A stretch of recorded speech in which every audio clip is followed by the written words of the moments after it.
आज 1 अगस्त है। आज से पाकिस्तान में यौम शोहदाए पुलिस मनाया जाता है। इस वक्त हमारे साथ स्टूडियो में मौजूद हैं शहला कुरैशी साहिबा, SSP हैं, और ASI मरियम शहीद अब्दुल जब्बार की बेटी हैं, वो भी इस वक्त हमारे साथ मौजूद हैं। उनसे बात करेंगे। सबसे पहले बात करेंगे शहला साहिबा से। शहला साहिबा, अस्सलाम वालेकुम, बहुत शुक्रिया आपके वक्त का। शहला साहिबा, ये बताएगा कि ये जो आप बनाते हैं यौम शोहदा 4 अगस्त, ये इस हवाले से हमारे नाज़रीन को बताएगा। देखिए, यूं तो पुलिस की बेशबहा कुर्बानियां हैं, लेकिन जो जामे शहादत जिन्होंने नोश किया, उस हवाले से 4 अगस्त का दिन मंसूब किया जाता है।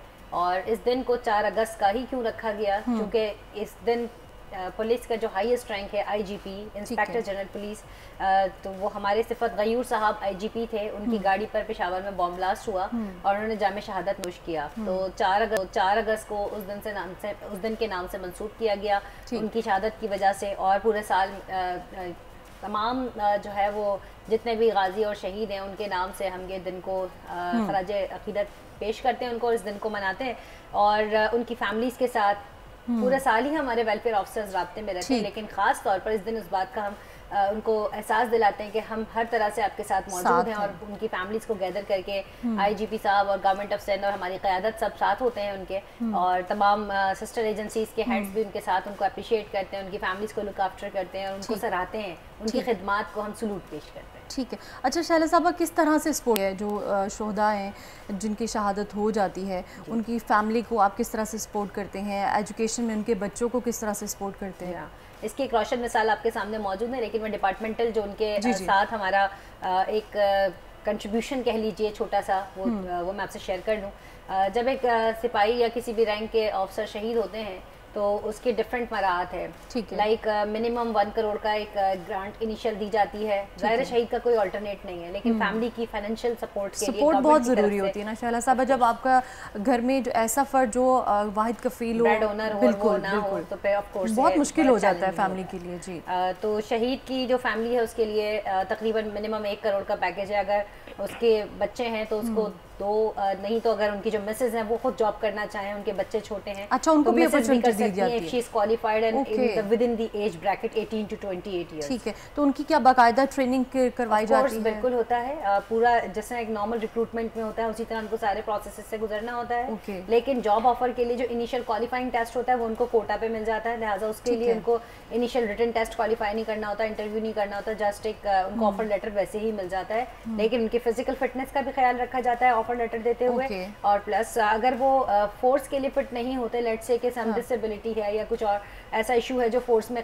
उनका मैच नहीं कर रहा है या उनकी क्वालिफिकेशन नहीं कर रही है, तो उसकी वजह से उनको जूनियर क्लर्क उनके एज पर क्वालिफिकेशन या सीनियर क्लर्क या अकॉर्डिंगली, अगर बहुत सारी ऐसी एग्जांपल्स भी हैं जैसे DSP शहीद हुए तो उनके जो ऑफस्प्रिंग्स हैं उसमें DSP ही इंडक्ट हुए हैं। ये भी हमारे सामने एग्जांपल्स हैं, आपके सामने मरियम की मिसाल, इनके वालिद ASI शहीद हुए हैं, इनको ASI की ही पोजीशन मिली है, बट शी इज़ ग्रेजुएट, इनकी क्वालिफिकेशन भी मीट करती थी क्राइटेरिया।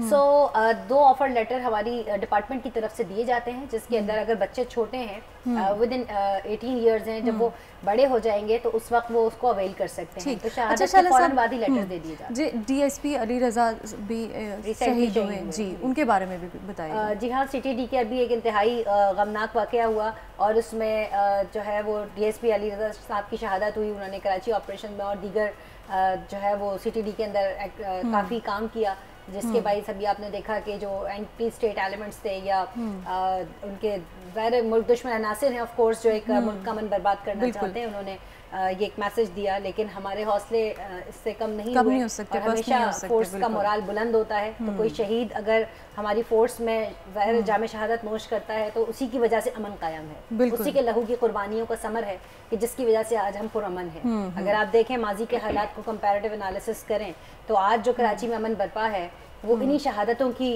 वजह से मुमकिन हुआ कि पुलिस जो है वो जहाँ बॉम्ब ब्लास्ट की इत्तला मिलती थी तो वहाँ से लोग दूर भागते थे और पुलिस बॉम्ब की तरफ भागती है। और इस तरह के बहुत सारे काउंटर अटैक्स भी हुए, सेकंड ब्लास्ट इंसिडेंट भी हुए जिसमें बहुत सारे लोगों ने जो है वो अपनी जानों का नजराना पेश किया, लेकिन हिम्मत नहीं आ रही और शहादत के जज्बे पे मामूल अपने अजीम के लिए बिल्कुल इसी के एग्जाम्पल है हमारे पास इस वक्त मौजूद हैं मरियम, जो कि शहीद अब्दुल जब्बार की बेटी हैं। उनसे बात करेंगे।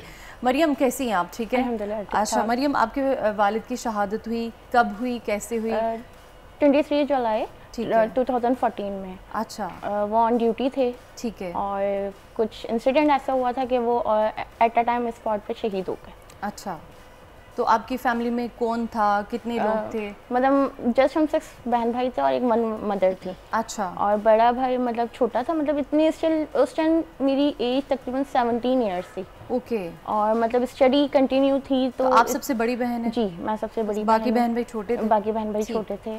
और सबसे छोटा भाई था वो स्टिल तकरीबन 5 ईयर्स ओल्ड था जब वालिद साहब शहीद हुए थे। अच्छा। तो मेरी मदर ने स्टेप लिया कि मैं चाहती हूँ कि आप अपने वालिद साहब की जगह पर आएँ। अच्छा। और मैं आपको उनकी जगह पर देखना चाहती हूँ। ठीक। और मैं आज जो कुछ भी हूँ। आपको इस चीज़ का डर नहीं लगा कि आपके वालिद जो कि शहीद हो चुके हैं और आप भी उन्हीं की जगह पर जा रही हैं, तो क्या तासुरात थे, क्या आपने सोच कर नहीं, डर तो बिल्कुल नहीं लगा। अल्हम्दुलिल्लाह प्राउड फील होता है कि मैं शहीद की बेटी हूँ और उनकी जगह पर खुद जो है वो मैं, अल्लाह ने चाहा तो इंशाल्लाह शहादत का रुतबा मिलेगा। अच्छा। और मतलब कहीं पर भी नहीं है वो होता कि मैं डर जाऊँ, बैठ जाऊँ। अगर डरना होता, बैठना होता तो मैं यहाँ नहीं होती। मैं पुलिस फोर्स ज्वाइन नहीं करती। और अल्हम्दुलिल्लाह मेरे एक भाई भी हैं, वो भी एज अ कांस्टेबल इस पुलिस के अंदर हैं। और आपसे छोटे हैं भाई? जी, छोटे हैं वो मेरे। ठीक। अच्छा, ये बताइएगा कि आपके फादर रैंक पर थे और आप किस रैंक पर गए? मेरे वालिद साहब ASI थे। ठीक है। और मैं भी ASI अपॉइंट हुई हूँ। ओके, माशाल्लाह। अच्छा। मतलब 2014 में वो शहीद हुए थे। 26 जुलाई 2016 मेरी अपॉइंटमेंट है। तो जब आपने ज्वाइन किया तो आपको किस किस्म के प्रॉब्लम्स को फेस करना पड़ा, या फिर ट्रेनिंग करनी पड़ी, या फिर क्या कुछ करना पड़ा, या आपने अपने वालिद से सीखा हुआ था कुछ ना कुछ, जैसे कि वो डेली बेसिस पर बताते होंगे कि हम इस तरह से ड्यूटी सर अंजाम देते हैं या ये काम करते हैं, तो आपने जब ये ज्वाइन किया तो किस तरह से सारी चीज़ें की? वालिद साहब बताते थे बट इतना डिस्कस नहीं करते थे। ठीक है। और फैमिली और जॉब बिल्कुल अलग अलग होती थी। तो मतलब बस मदर की थी कि भाई आपने आना है तो मतलब आना है। स्टिल मैं चाहती हूँ कि आप आएँ और इस चीज़ को फेस करें। और मतलब कॉन्फिडेंस नहीं था। मम्मा ने कहा कि नहीं, बस मैं चाहती हूँ कि आप करेंगी और मुझे यकीन है कि आप करके दिखाएंगी। ट्रेनिंग की है, PTC सईदाबाद के अंदर ट्रेनिंग थी। फिर वो सारा प्रोफेशनल लेवल कंप्लीट किया और अल्हम्दुलिल्लाह आज 8 इयर्स कंप्लीट हो गए हैं इस फील्ड के अंदर। ठीक। तो आपके फादर भी, आपके वालिद ये चाहते थे कि आप भी इसी में आए, पुलिस में आए, पुलिस डिपार्टमेंट ज्वाइन करें? ऐसा नहीं है। अच्छा। मतलब कभी जॉब की तरफ या पुलिस डिपार्टमेंट की तरफ कभी ऐसा नहीं था। अच्छा, ऐसा नहीं था। शाला साहिबा, जैसे कि हमारे साथ मरियम मौजूद हैं, हमारे पास एक एग्जाम्पल है, तो क्या कहेंगे आप ऐसी बच्चियों के लिए कि जिस तरह से इन्होंने ज्वाइन किया? देखिए, बहुत ही बोल्ड स्टेप है। जैसे कि उन्होंने बताया कि इनिशियली इनका कोई माइंडसेट नहीं था और बाद में अपने फादर के नक्शे कदम पर इन्होंने इस रुतबे को देखते हुए कि इनके वालिद ने जो जामे शहादत नोश फरमाया, उसके बाद इन्होंने देखा और एक मोटिवेशन मिली। तो मैं समझती हूँ कौम की बहादुर बेटी है, हम इनको सल्यूट करते हैं कि अपने वालिद की जगह पर इन्होंने इस अजीम प्रोफेशन को ज्वाइन भी किया। और एक शहादत के बाद उनकी ज्वाइन करना मैं समझती हूँ बहुत बड़ी कुर्बानी है। इस स्टेप से बाहर निकलना, एक तो वो गम जो उनके वालिद का, उनकी एक कमी, एक खला महसूस होता होगा ज़िंदगी में, ऑफ कोर्स ये हकीकत है। और दूसरा उस चीज़ को ओवरकम करने के लिए इन्होंने एक बहादुरी के साथ यूनिफॉर्म सर्विस को चुना। ये बड़ी खुशाइन बात है और बाकी लोगों के लिए भी एक बड़ी इंस्पिरेशन है कि हम और पुलिस की जानिब से भी जो है वो बहुत ज़्यादा सपोर्ट मिलती है। हमारे वेलफेयर ऑफिसर्स हैं डेजिग्नेटेड, हमारे AIG वेलफेयर हैं, पूरे सिंध लेवल पर तमाम शहदा को लुक आफ्टर करते हैं, उनकी फैमिलीज़ को। और जैसे मैंने आपको बताया कि फाइनेंशियल सपोर्ट दी जाती है। ऑफ कोर्स कि वो शहीद का अल्टरनेट नहीं है, लेकिन उसकी फैमिली को थोड़ा लुक आफ्टर करने के लिए उनको एक तो एजुकेशन के हवाले से सिंध पुलिस ने बहुत काम किया, जिसमें हम गवर्नमेंट ऑफ सिंध के भी मशकूर हैं। और अभी जो इनकाउंटर और टेररिज्म में शहीद होने वाले हैं, उनके अलग अलग पैकेजेस वो भी मजीद इन्हांस करने के लिए गवर्नमेंट काम कर रही है। और उन्हें रिसेंटली अप्रूव भी तकरीबन फेज में है कि हो जाएगा इंशाल्लाह। तो उसमें 1 करोड़ से लेकर 7 करोड़ तक की ग्रांट है विद डिफरेंट रैंक्स। अच्छा, दूसरा ये कि शहदा के लिए जैसे कि अभी खास डेडिकेटेड कोई लैंड नहीं है कि इसके ऊपर वहाँ पे शहीदों की फैमिलीज़ को दिया जा सके और उनकी प्लॉटिंग हो सके, उनकी रिहाइश के इशूज़ को भी रिजॉल्व किया जा सके। तो इस पर भी वर्दी IGP सर गुलाम नबी मेमन साहब बहुत ज़्यादा काम कर रहे हैं इंशाल्लाह। अच्छा, इस पर भी वर्किंग की जाए? जी हाँ, definitely, because we take our शहीद बहुत ही ज़्यादा लाइक अ फैमिली मेम्बर। तो हम उनको बिल्कुल इसी तरह ओन करते हैं। हमारी पूरी एक organisation, it's like a family police organisation. तो हम उसके लिए भी कोशिश कर रहे हैं। और शहीद जब एक ऑफिसर जवान मुलाजिम हमारे पुलिस का जब एक शहादत नोश करता है तो उसके बाद भी उसकी सैलरी कंटिन्यू रखी जाती है टिल द एज ऑफ 60, जो कि एक आम शख्स की भी है और वो रिटायरमेंट की 60 साल सुपर एनुएशन है। तो इसी तरह से उसकी प्रमोशन भी होती है और उसकी जो सीनियरिटी के हिसाब से उसके बैच के साथ वो प्रमोट भी होते रहते हैं। जो इंक्रीमेंट है और दीगर सैलरी की चीज़ें वो साथ साथ चलती रहती हैं। इसके बाद जब वो रिटायर हो जाते हैं तो फिर 60 के बाद उनको पेंशन भी स्टार्ट हो जाती है एंड मीनवाइल इनकी फैमिली को सैलरी भी मिल रही होगी वालिद की। बिल्कुल ऐसे ही है। अच्छा। और अगर सरकारी अकोमोडेशन उनको ऑलरेडी उन्होंने अवेल की हुई है तो वो 60 साल तक जो एज अ रूल सबको मिलती है वो उनको भी मिली होगी। 60 इयर्स सुपर एनुएशन रिटायरमेंट एज है हमारी। तो 60 साल तक उनको वो घर भी मिलता है। अगर उन्हें अवेल नहीं की हुई वो एक दीगर बात है, लेकिन जो लोग घर अवेल करते हैं सरकारी तो उनको वो 60 इयर्स तक दी जाती है। ठीक है। अच्छा शैला साहबा, आप खुद भी एक फीमेल है, एक औरत है, तो फीमेल्स का कितना रुझान है पुलिस डिपार्टमेंट को ज्वाइन करने का? जी, पूरे पाकिस्तान में इस वक्त 3.5% है वुमेन ऑफिसर्स इन पुलिस। अगर मैं लोअर कांस्टेबलरी से सीनियर तक बात करूं तो हमारी 12,000 से ज़ायद पूरे पाकिस्तान में वुमेन ऑफिसर्स हैं। अगर मैं CSS ऑफिसर्स की बात करूं तो हमारे अगर मेल ऑफिसर 600 हैं तो वुमेन ऑफिसर्स जो हैं वो मोर देन 60 हैं। That makes around 10% of the women representation in senior ranks. ASP जो CSS करके डायरेक्ट ऑफिसर्स आती हैं वो ASPs, वुमेन ऑफिसर्स वो 60 से प्लस हैं, तो दैट मेक्स 10%।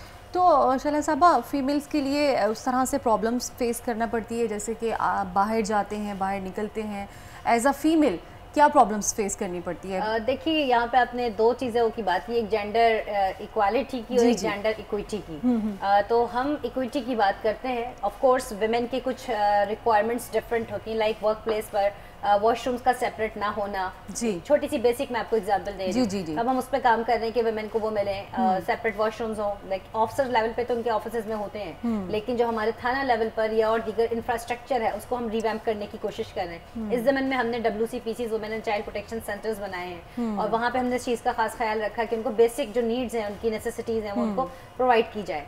और जहाँ तक आपने बात की करियर प्रॉस्पेक्ट्स की और चैलेंजेस की, तो उसमें जो वुमेन ऑफिसर्स हैं, CSS officers I mean to say, तो जो सीनियर रैंक पर हैं उनको इस कदर चैलेंजेस नहीं हैं इन अ सेंस के इंफ्रास्ट्रक्चर के और दीगर रिसोर्सेज के। लेकिन जो लोअर कांस्टेबलरी है उसकी रिवैम्पिंग के ऊपर काम चल रहा है और उसकी अपग्रेडेशन के ऊपर जो है वो काफ़ी एफर्ट्स की जा रही है। अच्छा शैला साहबा, जैसे कि कराची जैसा शहर जिसमें वारदातें और इस तरह की चीज़ें आए रोज़ होती रहती हैं, तो आप क्या समझती हैं इन पर किस तरह से कंट्रोल किया जा सकता है? कौन सी ऐसी चीज़ें, क्योंकि आए रोज़ हम लोग तो इस न्यूज़ में हैं, तो हम आए रोज़ कुछ ना कुछ ऐसी न्यूज़ दे रहे होते हैं जिससे बहुत ज़्यादा परेशानी भी होती है। इवन के घरों से निकलने से पहले भी 10 बार सोचना पड़ता है बाहर जाएँ या नहीं जाएँ, लेट नाइट कुछ ऐसा मसला ना हो जाए या कोई प्रॉब्लम फेस करनी ना पड़ जाए, तो इसको कैसे देखती हैं? वेल देखिए, स्ट्रीट क्राइम दुनिया के हर बड़े शहर के अंदर होता है, चाहे वो मेट्रोपॉलिटन हो ना हो, इट्स एवरीवेयर। कराची में इतना ज़्यादा क्यों एनहांस किया? मैं आपको बताती हूँ इसकी वजूहत।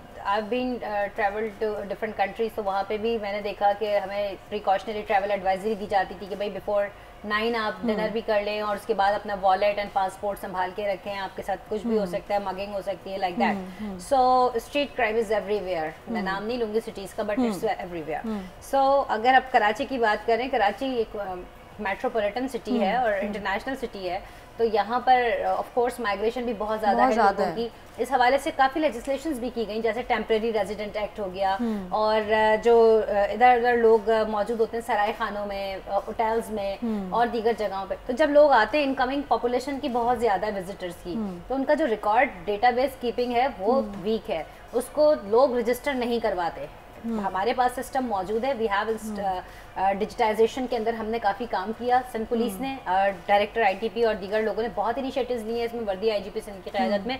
लेकिन जब आप डेटा ही इसमें इनपुट नहीं देंगे, लेट्स से कि आपके पास एक टेनेंट आके रहता है और वो किसी कार्रवाई में किसी गलत काम में मुलव्वस और यहाँ आके गलत नियत से रह रहा है, आपने उसे रेंट पे घर दे दिया या गेस्ट हाउस में स्पेस दे दी और वो आके क्राइम कमिट करके निकल गया, सो आपके पास जब भी लेजिस्लेशन ये कहती है कोई भी गेस्ट आता है उसको फौरन आप विदिन 24 आवर्स 48 आवर्स उसको रजिस्टर करा दे 2 से 3 दिन के अंदर। लेकिन जब आप तो ये ऐसी बुनियादी चीज़ें हैं जिन्हें आवाम को भी ख्याल रखना चाहिए। अच्छा शैला साहबा, आप एक रोल मॉडल हैं, ऑफ कोर्स एक फ़ीमेल हैं, बहुत सारी ख़वातीन जो हमें देख रही हैं उनके लिए क्या मैसेज देंगी आप, और यौम शोहदा के हवाले से भी, इस हवाले से भी? देखिए, शहीदों की जो कुर्बानियाँ हैं वो लाजवाल हैं और पाकिस्तान में वतने अजीम से जो हुब्बुल वतनी का एक जज्बा है उसके तहत उन्होंने बहुत ज़्यादा कुर्बानियाँ दी और मुल्क कौम के लिए जाम शहादत नोश किया, और ये काबिल सताइश है। और 4 अगस्त का दिन इस बात के जो है वो ज़मानत है कि तमाम क़यादत, तमाम सिंध पुलिस के और पूरे पाकिस्तान के तमाम पुलिस पर्सनल और दीगर लॉ इन्फोर्समेंट एजेंसीज तमाम शहदा को जो है वो खराज अक़ीदत पेश करते हैं। और ख़वातीन के लिए स्पेशली मैं ये कहना चाहूँगी कि कोई भी महकमा ऐसा नहीं है कि जहाँ ख़वातीन काम नहीं कर सकती। पुलिस के अंदर भी बेहतरीन, और ये वो सर्विस है, सर्विस ऑफ द फ्यूचर, जहाँ पे आप ग्रास रूट लेवल के ऊपर ख़वातीन को रिलीफ दे सकती हैं, उनकी ग्रीवेंसेस को रिजॉल्व कर सकती हैं, लाइक वो वायलेंस हो और दीगर चीज़ें हो। तो उन चीज़ों को समझना और उनसे लोगों को बचाना, तो नेकी करने का हुक्म देना और बुराई से रोकना, तो मैं समझती हूँ best profession is the police. बिल्कुल शहला साहिबा, आपके फादर इस तरह से उनकी शहादत हुई और फिर आपने ज्वाइन किया, फिर आप फीमेल्स को क्या मैसेज देना चाहेंगी? मैं चाहूँगी कि यहाँ पुलिस ज्वाइन कीजिए। अच्छा। क्योंकि ये एक नेकी है, लोगों की हेल्प आउट करना, लोगों को क्या कहते हैं प्रमोट करना। और सबसे पहले जो जिस तरीके के क्राइम्स हैं या जिस तरीके के वायलेंस होते हैं लेडीज़ पे स्पेशली, तो उनकी हेल्प कीजिए। इस जगह पर हैं, लोगों को बताएं कि वुमेन जो है, औरत जो है वो मर्दों से पीछे नहीं है, बिल्कुल साथ है। और बिल्कुल इस तरीके से बिल्कुल शाना बशाना हम लेडीज़ जो है जेंट्स के साथ खड़े होकर वर्कआउट कर सकती हैं। बिल्कुल शहला साहिबा, मरियम की एग्जाम्पल जो है वो हम सबके सामने है। बिल्कुल शहला साहिबा, SSP शहला साहिबा और मरियम जो कि शहीद अब्दुल जब्बार की बेटी हैं, वो हमारे साथ मौजूद थी। आप दोनों का बहुत शुक्रिया। सब्सक्राइब करें और बेल दबाएं ताकि कोई खबर रह न जाए।